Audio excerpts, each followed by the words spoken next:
You'd think, wouldn't you, that a mother or father of a child who's on social media and is concerned about what they might be looking at and talking to would have the right to check it out. But it would seem not. A bereaved mother is having to campaign for social media companies to reveal her teenage son's search history after he took his own life in 2022. Yes, Roome still doesn't know why her son Jools died after a coroner was unable to rule his death as a suicide.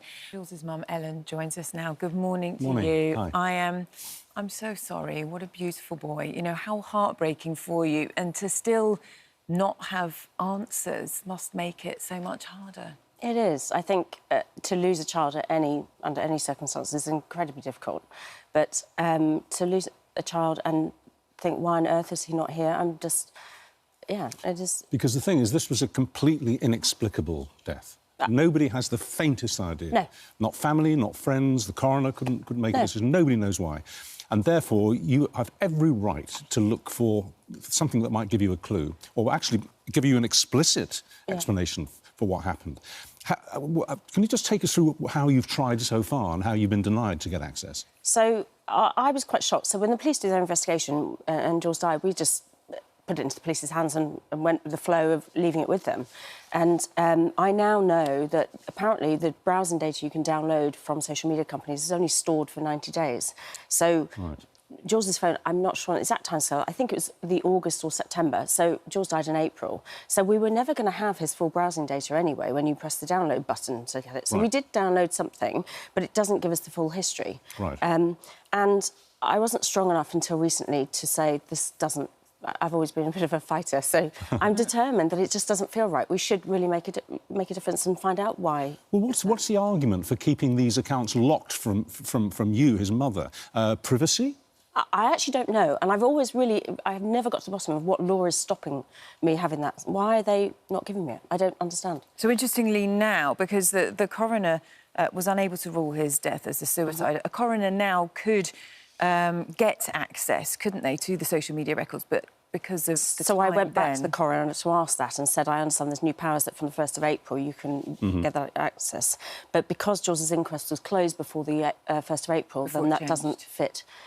So I went back to my local MP, who's written to the Attorney-General, because the only way we can do it is to go to the High Court to reopen his inquest, to then demand, or the coroner would then be able to demand powers, which is, I think, ridiculous that we have to go to the High Court to get social media. I couldn't agree more. I mean, I was saying to you in the break, it's a little bit like you as his mother being denied access to his school bag. I know. If you were concerned that maybe there was a knife in there or something, or drugs, or something like that. Oh, no, it's his private property. You can't open his school. It's nonsense, isn't it? Absolute nonsense. And I mean, by taking it to Parliament so that they would actually discuss it, I do understand there's privacy rules about children that are still alive. But I think if there was a parent that was... I don't know how that... It's not for me to debate it, but while children are alive, there are plenty of parents that are struggling with their children as self-harming and things like that. If Jools was alive now and he was self-harming, I would want to know what he was looking at. I completely agree with you. I mean, far better to know in advance of a tragedy that occurred in your family and in your entire life here. Far better to get in there earlier and hopefully divert the child away from whatever it is that's damaging them. And I think the coroner having new powers is great, but what, we're going to wait for children to die before we access that information? It's wrong. It is wrong. But I suppose they may be thinking that there would have to be safeguards in place for certain situations, certain family setups, for example. That it might not be applicable, might it? But so your petition that you've got is give parents or guardians a right to access social media accounts of their children, and you are now, I had a look just a few minutes ago, there we go, over 111,000 signatures. So that means that it will be discussed in Parliament. So you must be pleased about the fact that, you know, you've got that support and actually something will be done. Well, it's quite amazing we did it, really, because they suddenly changed timescales because of the election. They cut it off. So I think it was 5 days ago I got told, because I thought, well, we'll try for 10,000. And then I saw a letter that you get back from 10,000, which basically says, thanks for trying. And I went, I remember speaking to a friend and went, we're going for 100,000, and we thought, we've got a week to do it. And the general public has been amazing. They have just shared it far and wide, and we did 100,000 well, in 5 days. I can't imagine that total isn't going to go sky high now. Having this conversation. We've only got until midnight tonight, though. Fine, you've got to midnight tonight if you want to sign that petition. Talk to us about your son, Jools. You know, how you'd want him to be remembered? Because obviously, you know, you're doing this in his name, aren't you, as well? Jools had a very strong character. He was very feisty. And actually, I was pleased he was feisty because I think that gives you some determination and drive in life. But he was always polite. He always said, if you'd offer him a drink, he'd say, thank you for asking, but no thank you. And he was a polite, bright kid that would be very proud. And when you look back at his last days, you must have gone over those last final conversations so many times. There wasn't the smallest hint of anything like this about to happen. There's a video on our doorbell, ring doorbell, that says that he's saying goodbye to his friend and he says, bye, Monty, see you tomorrow. And it's normal. And I'd spoken to him before and I said, I'll be home in half an hour. And he was normal. So when, in your mind's eye, you speculate, you're bound to speculate what it is you might find on his social media accounts, what are the possibilities that you think you might discover?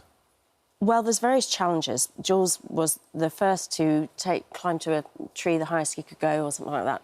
And so there's various challenges that would possibly be a cause. I don't know, but I'd like to know. A challenge that might have gone wrong, basically. Correct. Yeah, I see. And we know from the public record that young people sometimes see awful things on their phones, and it can really disturb them. There's that possibility as well, isn't there, that he was accessing some kind of dark web material? And it's terrifying that the more I've looked into it and meeting other parents that have lost their children, what their children have seen, and it terrifies me to think what our children are seeing. We have to do more to protect them, and that's where I do think social media companies have to do more to protect children and what they see. It's really difficult, isn't it, because they've got these phones, the way of accessing all sorts of material, and as a parent, it is worrying, isn't it, as to what's going on when you don't know what your child could be looking at. I know. It terrifies me. And I looked at Jools' phone the other day. I sort of look at it in the hope that somehow I'm going to have some miraculous vision again. I've gone through it so many times. And one of the things that popped up on TikTok, I just thought, I don't want to see that. And I don't want children to see it. It was probably nothing, but I just switched off the whole thought of seeing something awful like that.